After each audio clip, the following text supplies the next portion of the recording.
Hello, Tribe. We're back here today with Maestro James Loriega. We're going to be talking about Western knife tradition, specifically the Spanish School of Navaja training. I want to thank James for coming on. James, how are you doing this evening? I'm well, Fernand. How are you? We're doing great, James, so want to go ahead and introduce you to the audience.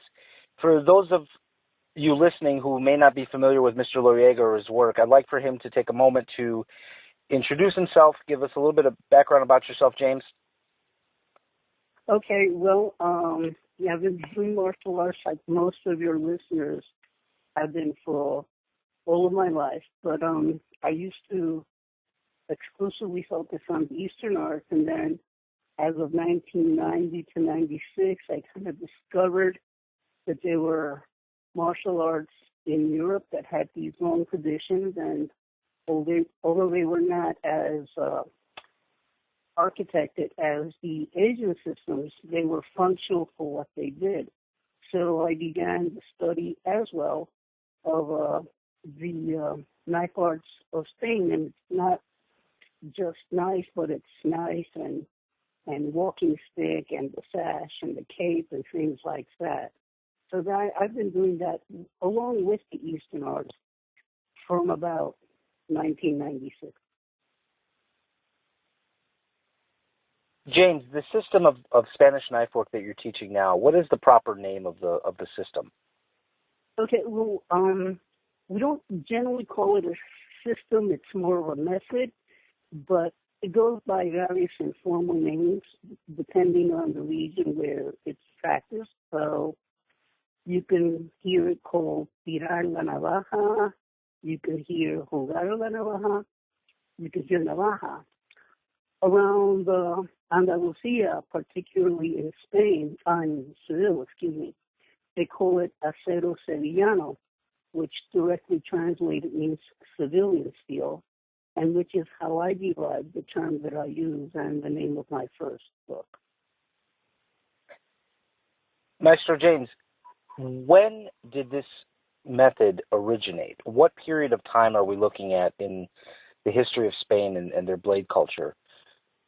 We're looking at what the historians call the early modern era, which is the late 15th to the early 19th century. Now, folding knives existed long before that, but they were utilitarian. People were used to carrying swords, and they used them to fight, to defend themselves. But it was around that time, the era of Charles V, at which point the general population was prohibited from carrying swords because they were now reserved for the aristocracy and the military. The people then needed to rally to something that would be reliable and effective for their defense. So the folding knife became the main option because it was portable. When you opened it up, it gave you the similar dimensions to a sword, and it wasn't prohibited.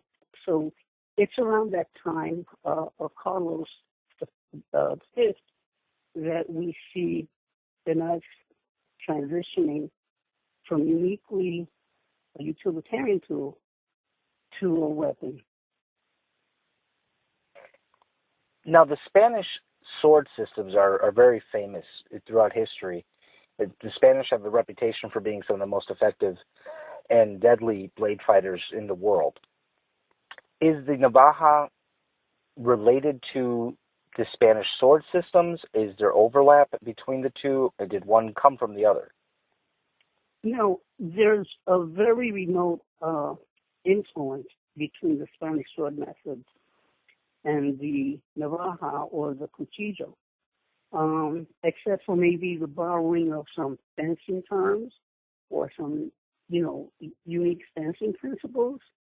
There isn't much overlap because, quite simply, a knife is not a short sword, and it cannot be used as a short sword.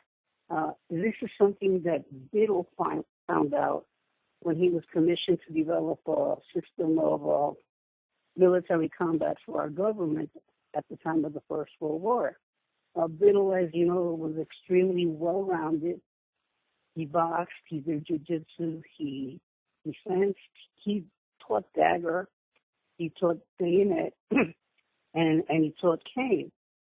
But the Army was not willing to outfit their soldiers with a knife and with a bayonet. So Biddle came up with a system where the bayonet would be used as a knife. Unfortunately, he applied fencing principles to the bayonet, and that failed disastrously because to apply fencing principles, you need the length of the sword so you can beat, parry, envelop, and do all of the sophisticated work that you do with the sword. There's not enough length on a knife to block knife on knife or to envelop the knife with your knife. It just doesn't work out. So to answer your question briefly, no, there's not a lot of overlap with the sword work. If anything, Spanish knife fighting is more related to tauromaquia, or bullfighting, more so than with the cereza, because when you're fighting the bull, you're fighting it at close quarters. You don't fight the bull at sword's length. Okay, you don't. Pardon me. You don't block the horn. You don't disengage. You don't do any of that stuff. You either sidestep and thrust, or you get gored. So there is a lot of fencing terminology and a lot of fencing footwork in the Spanish knife. So you have the two influences, but more so with bullfighting than sword fighting.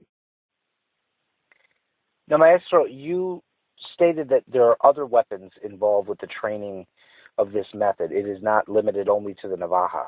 Tell us about some of the other weapons that are involved in a complete learning of this method.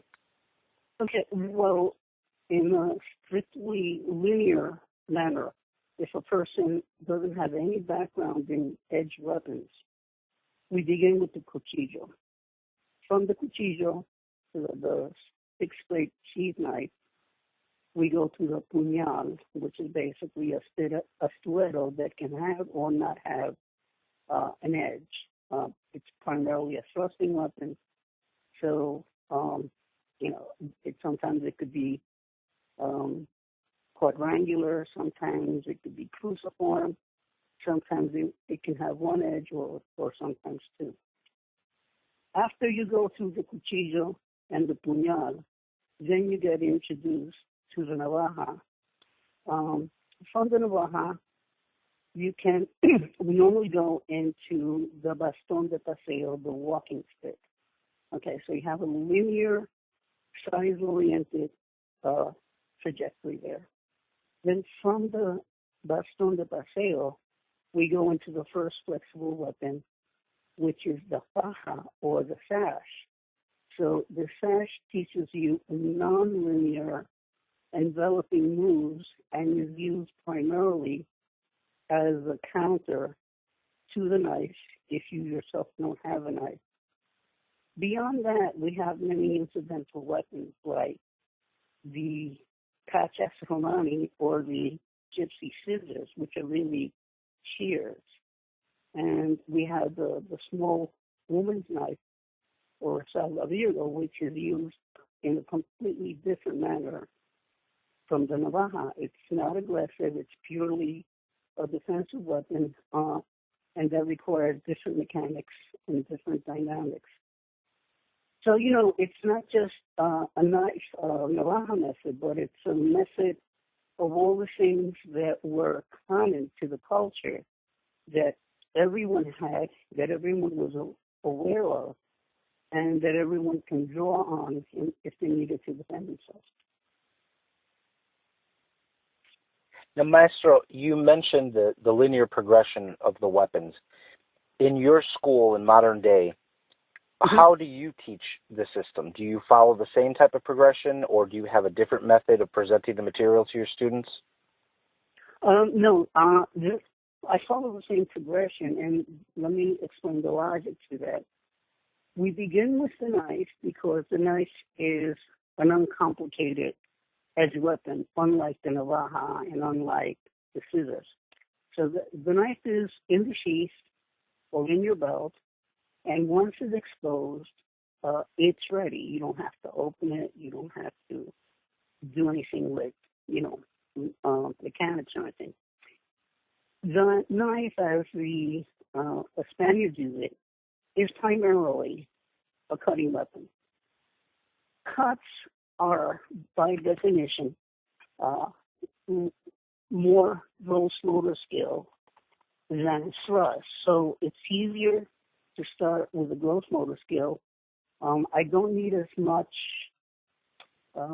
accuracy if I'm going to cut at someone than I do if I'm going to thrust at someone at a specific target. So once they understand the vascular regions, the cuts, the directions, the angles, okay, they go to the puñal, and now they learn the more fine motor skill of thrusting. Thrust the throat, thrust the heart, thrust the kidneys, the rib cage, thrust in the axilla underneath the armpit. That's, a much finer skill to develop. So that's the second weapon that we teach. The third weapon then is the Navaja, because it has the complication of being in the pocket or being in the sash, of having to be opened under attack. And then we teach that the Navaja is optimally suited for both cutting and thrusting. So that's the third incarnation. From there, we have various types of Navajas, Sevillana, Santo Dios, Salvadorio.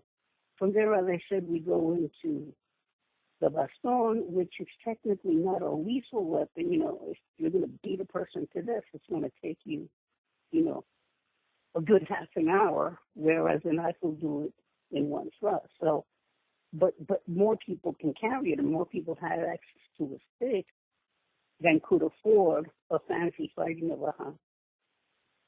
And from there, we would go, as I said, into the faja, and then into the incidental weapons like the scissors, the shears, and the woman's garter knife. And so that's a progression I use. Has this method of training, I know that in one of the strong suits of Western, historic Western martial arts is that a lot of it was documented. There are a lot of the fight books from the Middle Ages going up through the Renaissance, and a lot was documented as far as battlefield methods, civilian fencing methods. What type of documentation exists regarding this method of training with the Navaja and the related weapons? Very little. I think that the only text that exists is the one that we all know, and that's the Manual del Baratero. And that was more an exercise in putting together a handbook for the masses than it was an instructional manual. But to understand why there isn't a lot of work left to us in written form, we have to understand that the scarcity of knife fighting, we have to understand it in the proper context. And that is that the Navaja, the cuchillo, and all of these things, they were held in very low regard by the masses. They were basically considered the weapon of the peasant or the thug or the lower classes. As Peterson says often in his book, Daggers and Fighting Out of the Western World, it was just unworthy of any kind of sophisticated documentation, as opposed to the sword. The sword was a noble weapon. It was used by aristocrats. It was used by the well-to-do, by the military. And so dozens of treatises were written and are still available on the sword, simply because, the sword was acceptable and the knife was not. Now, the Manuel Baratero has had some allegations thrown towards it that it may not be as authentic as people would like to believe. And you've done a translation of the manual, so you've done a lot of intensive work with reading that manual and going through it. What are your thoughts on that? Well, Fernando, I think that actually I was the first one to say that it was, ineffectual as a manual. After translating it and noting the very many glitches in the techniques, it became obvious to me that this was merely a collection of unrelated techniques and tactics that were assembled by the author. So, and he put them together without any, necessarily any rhyme or reason. He did it because he was a writer of, how shall I say, he was a writer of many how-to self-help books at the time. He's got books on how to shave, on gentleman's grooming, on how to cook this, and that was his forte. So he decided to write a book that he thought would be a book of knife self-defense for the common man. And he was neither a knife fighter nor even a student of the knife. What he did is he either wrote down what he witnessed or he interviewed people that he knew had been in a fight. And so the Manual del Baratero is basically a collection of disparate parts put together, with the intent to help someone who doesn't have any exposure to knife fighting to at least be able to pick up a knife and defend themselves from the people that do use knives. Now, although it's not a true knife fighting manual in the strict sense of the word, if you take all of the techniques in Baratero, you put them down on a piece of paper, and then you sequence them in a way that seems logical to you, you can then have the beginning of a system, provided that you can figure out what is meant and connect the dots where they don't connect. And you can come up with a rudimentary but functional system of knife fighting. But there isn't one there in the book unless you pull it out. Does that make sense? Absolutely. And that leads into my next question. Curiously enough, I've run into a few people, and I'm not going to embarrass anybody, but I've met a few people that claim to teach Navaja, and I've read the Manuel, and I've read your first book on the subject, and it seems like they never have any material other than what happens to be in those two books. So it's the world's biggest coincidence, maybe.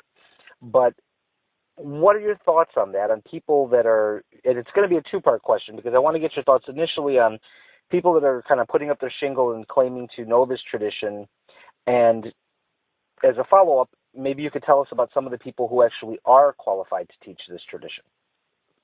Well, here's the thing. If you go to certain pockets of Spain, particularly in Andalusia, you're going to find old guys who are still dexterous with knives. So, no one can claim to be the only authority on this. Okay. That said, it's admittedly a very, very rudimentary system. So it's a system that perhaps these people can intuit, and you can only do it so many ways, and they can come out, with something that seems feasible or seems logical.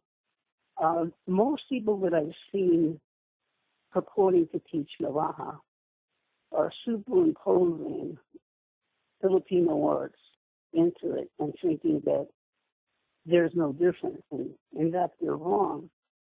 So, they're thinking, well, you can only cut 8 ways, you can only stab 3 ways, how difficult can it be? The fact of the matter is that there's much more to a cero sevillano than 8 cuts, 3 thrusts, and a couple of stances. Their strategies and their tactics that are implicit in the system that if you're not exposed to the system are never going to occur to you. And there are other ways of handling the knife as well. There are ways of handling the knife against a shorter knife, same size knife, or a longer knife than yours. There's a whole subsystem of using the knife against a person coming at you with a stick, or who thinks that he has the advantage because he's got reach, and that's not the case. So, on a rudimentary level, people can do whatever they want to do. It doesn't make them right, and when you probe a little deeper, their knowledge is either going to be very superficial, or it's going to parallel one of the known Southeastern arts. Now, in your first book, you did give some background on how you came to learn about this art and how you trained and became proficient and eventually became an instructor of this method. Mm-hmm. Can you, for the benefit of the audience that have maybe not read your book, can you please tell us a little bit about how you came into the Navaja training? Well, briefly, and I'll give you a little bit of stuff that's found in the book so that the people who know it will get something out of it too. I was the technical editor for Ninja magazines for 10 years, and I did not teach ninjutsu actively, but I used to get letters every month. And when the magazine finally folded, I went with some of my students. I had never been to Europe. It was 1990. I said, hey, let's go. And, announce through the magazine that I'll be there and see who these ninja fanatics are. And we did it. We did demonstrations. We had a great time. And I have a very, very large martial arts book collection. Whenever I travel, I collect books, even if it's on the subject that I already know, because I'm fascinated by how other people present it. So I was scouring through Seville, and I went to a knife shop to buy some Navajas, just for souvenirs. And the cutler there had a little space in the back where he routinely taught. And so we got to talking, and I got to go, and I did Tempo Jitsu, and there's a little bit of informal exchange. And that sort of opened my eyes to the fact that, not all fighting arts come from Asia. So, after setting up that informal introduction, whenever I vacationed, which was every year, I go there and I pick up a little bit more, and that's how I informally learned it, because that's how it's informally taught. So there are no schools, there's no system, there's no videotape instruction. It's just basically father to son, father to daughter, brother to brother, that kind of thing. Maestro, let me ask you before we move on to some of the more technical aspects of the system and the method that you're teaching. I get this question a lot from people, and they always are curious about some of the, kind of unique cultural influences. And the two things that always come up are, one, what is the influence of the gypsy or the Gitano style on the method of fighting? And two, does flamenco music and flamenco dance have any type of relationship to the blade work? Yeah. Yes to both. The gypsies, apart from settling in Spain in general, are by and large all concentrated in Andalusia.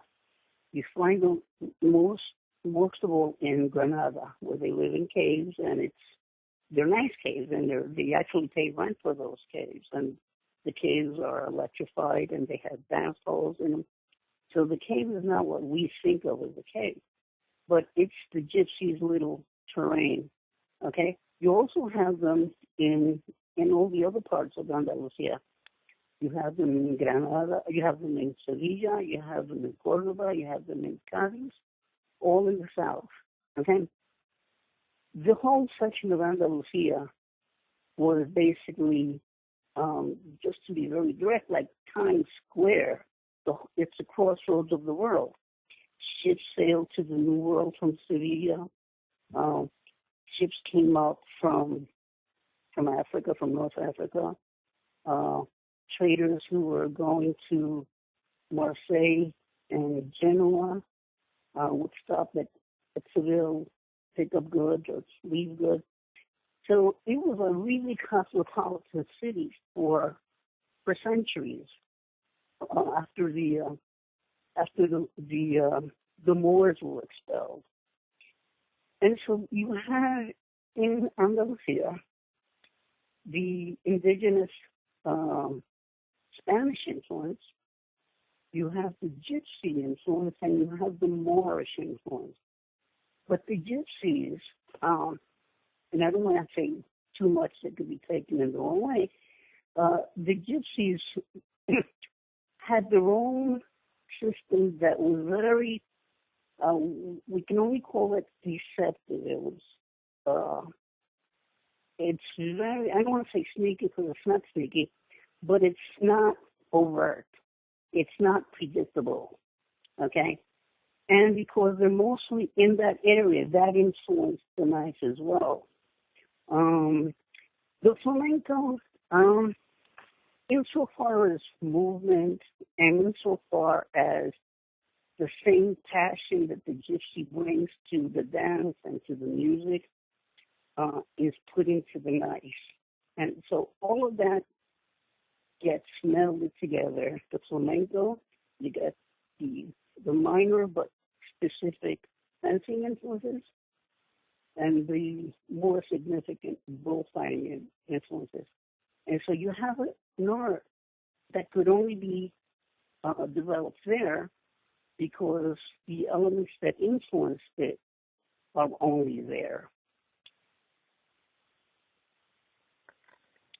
What? Definitely it does. One other question, Maestro. I've spoken to some instructors who have tried to do research into Navaja, and one of the leads that they've gotten was to actually look to other parts of the Mediterranean, specifically the south of Italy. And I've heard more than one person tell me that there is a lot of cross-pollination of the system there, and that the Italians, especially in southern Italy, still have a lot of that knowledge regarding the weapon. What are your thoughts on that? Have you come across the same thing in your research? Yeah, that's no mystery. Fernand, in the 16th century, Spain, Italy had not yet been unified. They were all city-states. You had Venice, you had Rome, you had the north, you had the south. So you come across the terms the Kingdom of Naples. Now Naples is part of southern Italy. You have the Kingdom of Sicily. You have the Kingdom of Sardinia. Okay? These are all autonomous. But in the 1600s, Naples as a separate entity, Sicily, Sardinia, all of those were exclusively Spanish possessions. So Spanish lived there, they traded, they made the laws, they administered it. It's no surprise that in that part of Italy that belonged to Spain, you have an affinity for the nice. I don't think it's so much cross-pollination. I don't say this to take away anything from the Italian system. I don't think it's cross-pollination. It's more like, a legacy that was introduced and left there by the Spaniards. Now, I'm familiar with many of the southern Italian systems, okay? So, and you have quite a bit. And, I don't know them enough to say what they do or what they don't do. But they're basically all iterations of the puñal. I haven't seen among the systems that are practiced in Italy, I haven't seen a lot of cut-oriented methodology. And so you see more of a stiletto type of knife art than Navaja or even a cuchillo. You have no large knives like the Bowie or anything like that. So, although there are many different arts, they all seem to be derived from the puñal, which in Italian is pugnale as well. And so, I don't take it away from them, but I don't think that they influence them. Okay, you have the scherma di coltello, you have scuola rulata, you have scuola fiorata, San Michele. All of these are systems that are discrete systems, not having to do one with the other, but they're basically an iteration of the thrust and not necessarily the cut. Maestro, what about the New World? The Spanish were colonizing everything from the Caribbean all the way down to, the tip of South America. To your knowledge, was there any, depositing of this information in the Americas and even in the Philippines, because the Spanish spent some significant time there? Was this something that the Spanish took with them there, or was this an art that was not, something that the particular Spanish that went to the New World or to the Philippines would have brought with them? Yeah. If you look at all of the places where they speak Spanish now are exclusive of the Philippines, and although they speak Spanish in the Philippines, in every culture that there's Spanish language, there's a derivative of Spanish knife culture, and it's no coincidence. Now, I'm not going to tell you that the indigenous peoples did not have a knife culture, but when you're talking about a knife culture that has a sophisticated methodology, you got to admit that it more than likely came from Spain. So what are we looking at? Well, we're looking at not only Mexico, but we're looking at the southern United States. We're talking about Louisiana. We're talking about Texas. All of those southern states have a definitive knife culture that has evolved and has grown to be different from the Spanish, but there's where they had their inception. Okay, so you go from Mexico, you go to Central America, you don't have a major formalized development there, but then you get to Colombia, you get to Venezuela. Those two countries in particular, they have a knife culture, but they favor the machete, and so that's a more evolved art in Colombia and Venezuela. But you continue on down to Argentina, to Uruguay, and to Brazil, and the influence is 100%. Okay, so you can say that you will know something called esgrima criolla, which is what the Gauchos call their knife fighting, and fine. It's esgrima criolla. You use specific knife, but the Spanish in Argentina came from Andalusia. They didn't come from the north. They didn't come from any other place. If you look at esgrima criolla, which is, again, the gaucho art of knife fighting, what do? They wrap their poncho around the left arm, and they get their facon in the right, and the various guards are directly related to the guards that are used in acero sevillano. What influences they got indigenously were from the indigenous peoples who used bowlers. So now you have bowlers on the left hand when you replace the poncho. The Gauchos are a horse riding society, so they pretty much lived on their horses. So another common companion to the knife was the denke, the riding crop. So you would have the riding crop in your left hand to parry, to block, to deflect, to harass, and then you would set the guy up for the kill with your facon. There is no disputing that Esgrima Criolla came from Acero Sevillano. Okay, now Esgrima Criolla, because of the fluid boundaries in that part of South America, one day it would be Argentina, another day would be Uruguay. You have Argentinians speaking Brazilian, Brazilians speaking Spanish. With that same fluidity, you have a Esgrima Criolla in all three countries, Argentina, Uruguay, and Brazil. I'm not sure about the other countries because I haven't been exposed to their culture as well, but I would bet dollars to donuts that wherever you see a knife, the chief handling methodology can be traced back to Spain. Now look at the Caribbean, okay?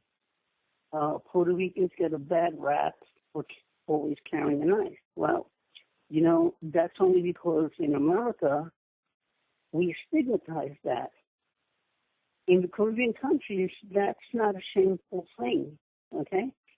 So Puerto Rico, Cuba, to a certain extent, Santo Domingo, those are all places where the Spaniards took up, ran for a long time. Okay, where else? Well, you have the Philippines. And although I would never take away anything from the Filipinos, okay, you do see a lot of borrowing in the terminology. And I'm not going to tell you that the methodology came from there. The Filipinos were there for thousands of years and they developed their methods, but they were methods that were primarily utilized with the sticks. It wasn't until the Spanish came and introduced metal that it became stick and dagger. Now, I'm not saying that the methodology came from Spain, but the technology came from Spain. So I don't think there's any question in my mind that all the major knife fighting cultures, maybe exclusive of the Orient, were to some degree or other influenced by Spanish steel. Well, thank you very much for putting some of the historical in perspective for us. I'd like to move on now a little bit more into the mechanical. And I want to just remind the audience that apart from your training in the Western knife work, you are very well versed in Southeast Asian blade work and especially in Japanese tanto. So you can speak from a position of understanding and give an informed opinion here. I'm very curious to know, from your perspective, what are some of the major differences if you were to compare and contrast Spanish Navaja to maybe the Filipino martial arts or to the Japanese tanto? What are the unique qualities of this type of training as opposed to those? Okay, well, let's begin with Japanese. If we want to draw parallels between Spanish knife work and Japanese knife work, I think that the audience can get a really good picture by comparing Tanto Jitsu. If Tanto Jitsu was Goju Karate, civilian steel would be Wushu. So what are the gross differences? Well, Goju is very strong, very stable, very solid, but not very mobile and not very fast. Okay? Wushu, on the other hand, is not solid, is not as stable, but is very fast. So Tanto Jitsu would be using a knife as if you were doing doju, and Cerulean Steel would be more fluid, more rhythmic, more fluid as as comparable to the Wushu. Okay, so that's my gross comparison to Tanto Jitsu. All right, where the Filipino was concerned, Cerulean Steel is a lot more calculated and a lot more deliberate. Now, that's not saying that it's better. I'm just saying that it's more calculated and deliberate than the ones that I've seen. Why is that? Well, because in the Philippine martial arts, there's an extensive use of flow drills, of routines, to the point that the Filipinos can and often do fight on autopilot. And that's not a criticism. That's excellent. Okay? If you're fighting an unskilled opponent, okay, fighting him on autopilot is great because you overwhelm him. If you're fighting multiple opponents, that's also good because multiple opponents, you don't have time, the luxury to strategize and to pick, what you're going to do this one, what you're going to do this one. So fighting on the autopilot feature that the drills give you is perfect for fighting two or more opponents.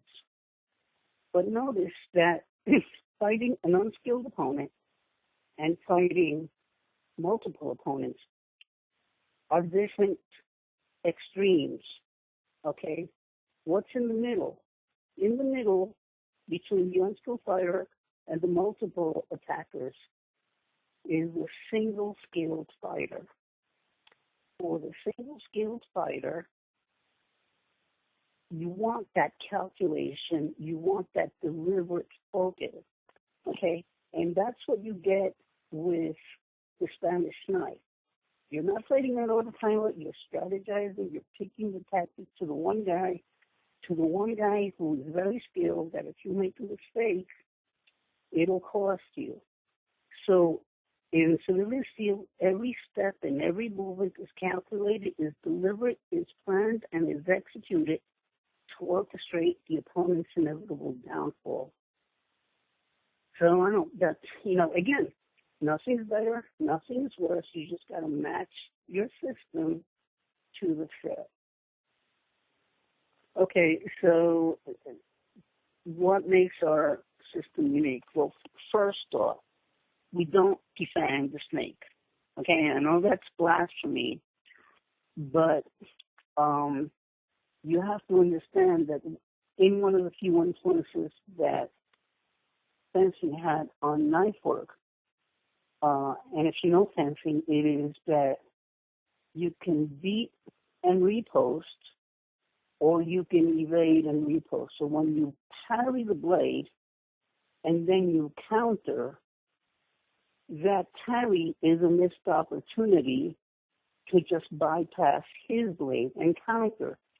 So we feel that this defanging of the snake is a detour, and in taking the time, the half a second that it takes to defang the snake, we can simply step offline, parry with the left arm, and thrust all in one move. So as he thrusts at me, I sidestep parry, and thrust him, and don't waste time defending the snake. So that's one area where this art is different from the rest.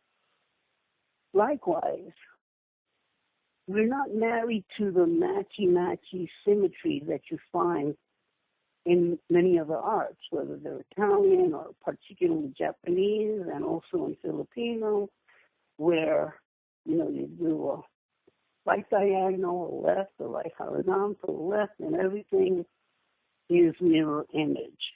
The fact of the matter is, you're holding the knife in one hand, he's holding the knife in the other hand, and by dint of doing that, not every target is available to me, and not every target on me is available to him.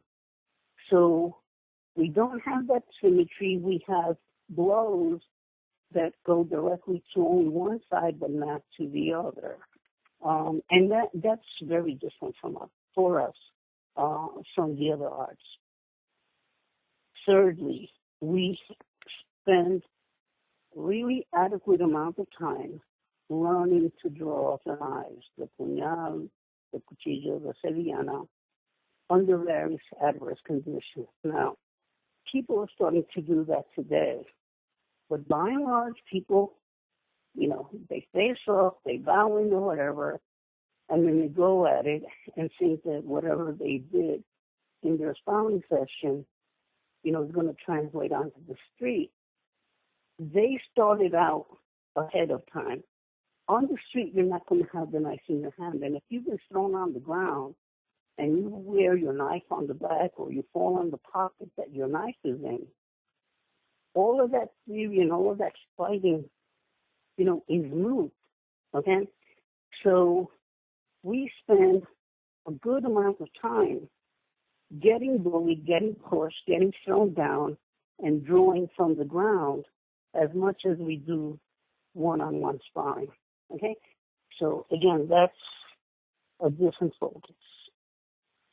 And fourth, we have the art of the cambios, which I translated as voice in the book. We have that down to a science, to a magical science, and we focus on that for long periods as well. So I may, for example, take a slash at your face, and I may do it just a bit slow so that you see me, and you either block it or you lean back. And I want that, because as you lean back when I do a number one cut, and we don't call it a number one cut, but as you lean back as I do a number one cut to the face, my knife is going to disappear into my left hand without you seeing it. I'm going to then backhand you with my empty right hand, and you're going to react to it and not see my left hand pumping it into your stomach. That's a very, very basic cambio, okay? And we have many, and what we do is we feint in such a manner that the opponent must either block or flinch or lean back, and in that half second, he doesn't see what happened to the knife. We come back at him with the empty hand, which he assumes is armed, and whatever he does to it, he won't be watching the left hand. It'll happen, the whole thing will happen in 1 second. And there are dozens of cambios. And so, fighting with one of these guys, you never know when the knife is past the first attack. Okay? It's literally sleight of hand. And lastly, in our system, we get really, really academic. Okay? There's a large amount, a substantial amount of reading and research attached to the student product.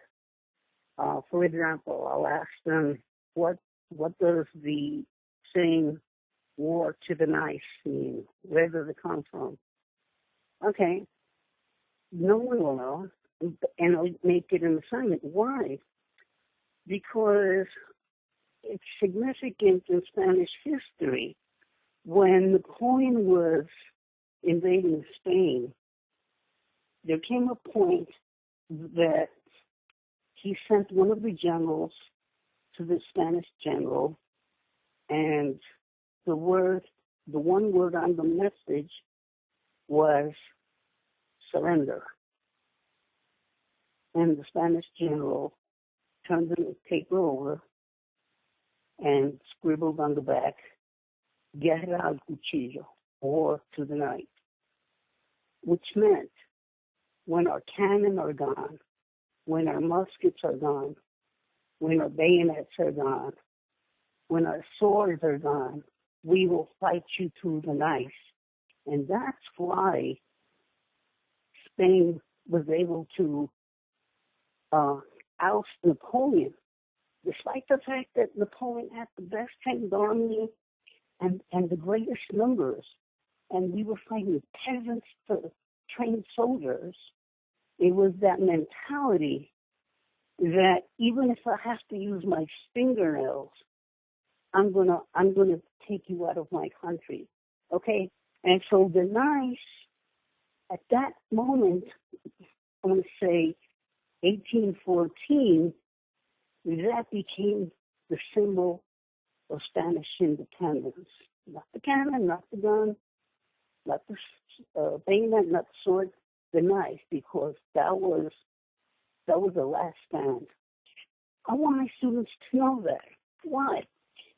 Because the last thing I want is an illiterate student who can kick butt with his knife, but gets hammered intellectually because he doesn't understand the culture, the history, or the evolution of the weapons that I'm teaching him. I want him to understand the law of where he lives and works so that he remains legal. I want him to know the proper protocols of behavior if we interact with another school.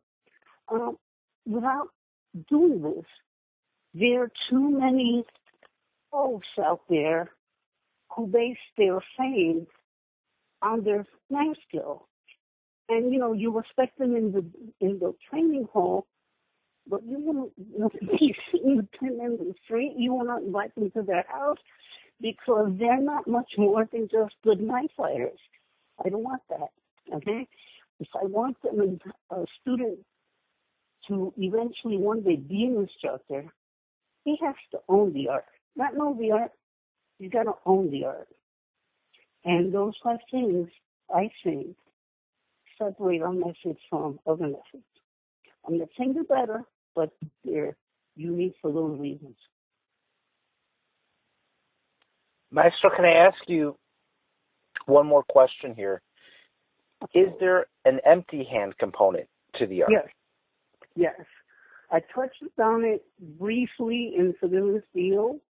You know the expression, it's not just unique to Spain, but unique to it's common to every Spanish-speaking country, and that's a mano limpia. And technically, if you look at the dictionary, a mano limpia means barehanded, but it means more than that. It means that your hand is so clean that there's nothing in it, okay? And so what we've done is we take the gross movements of the knife and the puñal, right? So the knife, the cuchillo, cuts, the puñal, the dagger, thrusts. Those are the 2 main attributes. The Navaja doesn't have any new attributes, it just does both. It cuts and it thrusts.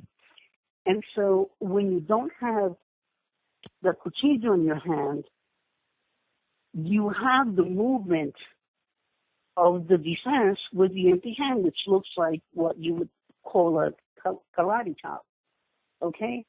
But you use it, judiciously. You're not going to do it against another knife, but you're going to aim it to the same areas that you would aim a knife cut.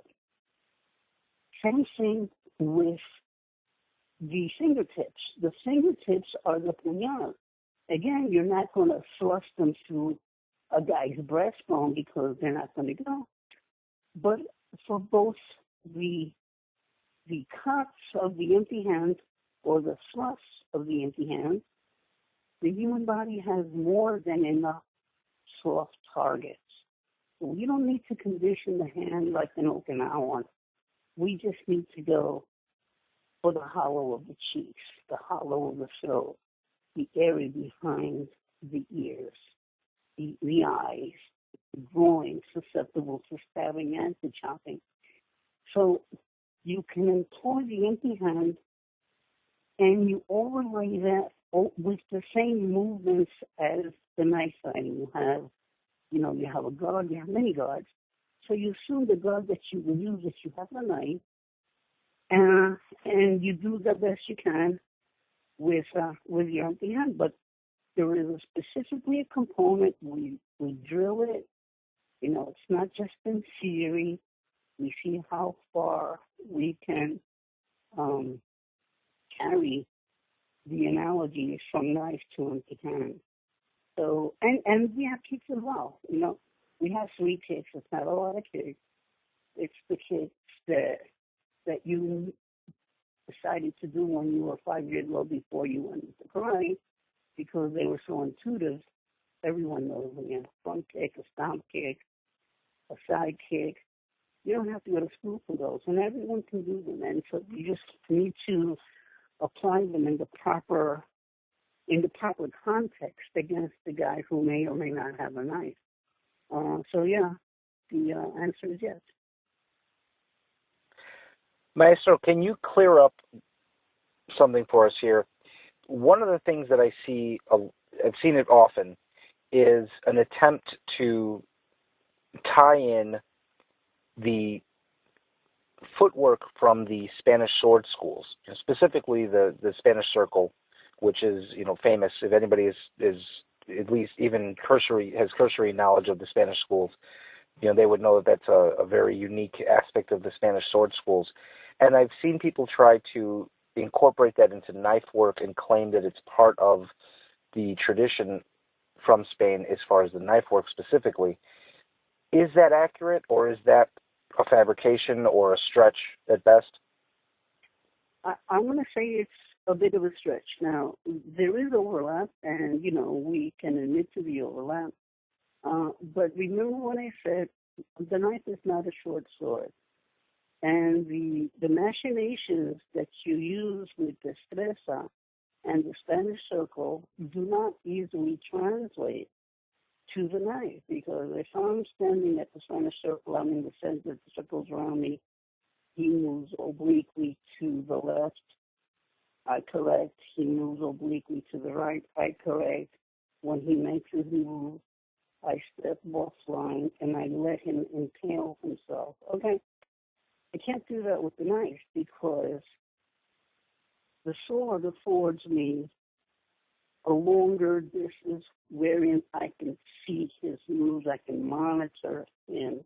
So if my espada is at least 3 feet long, generally more, and his espada is 3 feet more, and there's a space between them, I have at least 7 feet in which I can react and correct and deflect and everything like that. Now, compare that to a knife that's 8 inches, and his knife is 8 inches. Okay, and there may be a pace between us. I don't have the luxury of getting a signal from him that he is attempting to come in at this angle or the other angle. It's going to happen much faster than that. So it's not going to be a message that I'm going to easily espouse. That said, one thing where the two do overlap is that a diestro in destreza will not approach you directly, because to do so is to expose yourself to his sword. We do the same thing in civilian steel. We don't approach any attack on the straight line. So invariably, I will step off to the left and I will approach him very quickly on an oblique. Less frequently, but still use, I will step to the right and I will approach him from the right. That whole methodology is so ingrained in the art that it has a name. It's called buscando los costados, looking for the side. And it's made into a principle because it's pretty much forbidden that that you even try to get to any target on the opponent's center line unless you have first damaged the oblique targets, because his direct line is the most protected. So you're going to always approach sideways. And in that sense, there's an element of the Spanish Circle, but not much more than that. Maestro, thank you for giving us some insight into the technical, mechanical aspect of the training. There's a few other, things that are pretty unique, and I always try to ask our guests about their training system if there's an element of either philosophical training or spiritual development. Is anything like that present in the Spanish knife schools? No, not precisely. And I can probably speak to that in a way that explains why very clearly. On the philosophical side, the Spaniard is a very practical and pragmatic individual. And I say that thinking about, say, the Japanese, whose systems I'm intimately familiar with, they're not practical. The Japanese over-ritualize everything. You bow to this, you worship this, you have a way of cleaning the sword, you have a way of handing the sword to somebody else, you begin a kata one way. So that is ritual, and there's nothing wrong with it, but a Spaniard would not see that as practical, okay? So in terms of the knife fighting, there isn't any ritual like that, okay? It's basically, you draw your knife, or you open your Navaja, or you take your puñal out of your boot, and you go to it. You do it, you don't do it blindly. You have a tactic, you have a strategy, but there's no fuss and fuss. So that's where Spanish knife arts weigh in on the philosophical. On the spiritual side, I have to observe that those martial cultures who overlay a spiritual component to their martial art are uniquely those cultures wherein the warriors, and I don't mean to be coarse, they're vicious, they're savage, and so when people institutionalize martial art and they're aware of that national proclivity, you overlay a spiritual tenet on it to rein that in, to keep it under control. So then we go back to a culture that I love, and that is the Japanese culture. The samurai were bloodthirsty. They were vicious. They knew no bounds, okay? When the martial arts were formalized during the Tokugawa period, what they did is they then started to inject the code of the warrior, Bushido. Why? Because they knew that otherwise, people would fight at the drop of a hat, and they actually did. If you're walking in my direction and I'm walking in your direction, and your sword scabbard hit my sword scabbard, we have to fight, because you insulted me by letting your scabbard touch mine. And that's called saya ate, and it was part and parcel of everyday samurai life. If I'm walking down the line and all the peasants don't bow, I can be at the first one because he failed to bow. So when you have a culture like that, unless the entire population is going to decimate itself, you need to overlay some restraint. the Apaches, the same thing. They were vicious. They'd scalp, they cut your groin, they put it in your mouth, they do all kinds of things, okay? So again, you'd have to have a warrior code to keep people in check, because otherwise, if you fight among yourselves, it's not good for the whole culture. Okay. With the Spanish, on the other hand, like it or not, believe it or not, Spain is a devoutly Catholic country. Now, we can point to periods in history where they haven't been very religious, the Inquisition for one, expulsion of this group and that group. But on the whole, with those exceptions, they're a devout culture. So for a Spanish knife fighting teacher to put in a spiritual code on a person who feels that they are religious would be tantamount to insulting them. So no, other than, well, actually, I'm not other than anything. There is no spiritual component in the knife fighting, because it's assumed that everyone is going to behave morally correctly. Well, Maestro James, I want to thank you again for being on the show. We hope to get you back and have you talk about some of the other areas of training and some of your writing projects. I know you have some things in the works, so I'm looking forward to hearing about that when you're ready. Before we wrap up, can you please tell the audience where they can contact you if somebody wants to find you for classes, if they want to bring you out to their school for a workshop, or even pick up some of your books? Where can they reach you? If they want to contact me, the easiest place where everyone gathers is on Facebook. And if you just type in civilian steel, I'll be sure to respond to any requests, any questions, anything like that. My books are exclusively sold through Paladin, so you can order them directly through Paladin or through Amazon. They're generally not found in bookstores because Paladin chooses not to distribute, so they control all the sales. But if you go to paladinpress.com, you'll find them all listed there. They're in hardcover, rather in paper, or in ebook. So, my future ones will be at Paladin as well. So we keep watching. Excellent.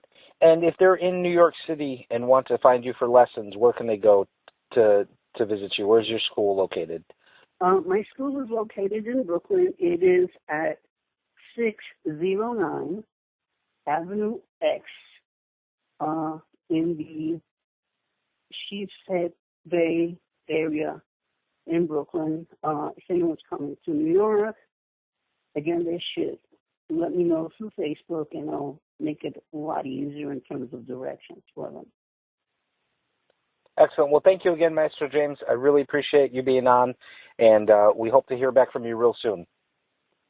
Thank you, Fernand, and thank you to the audience.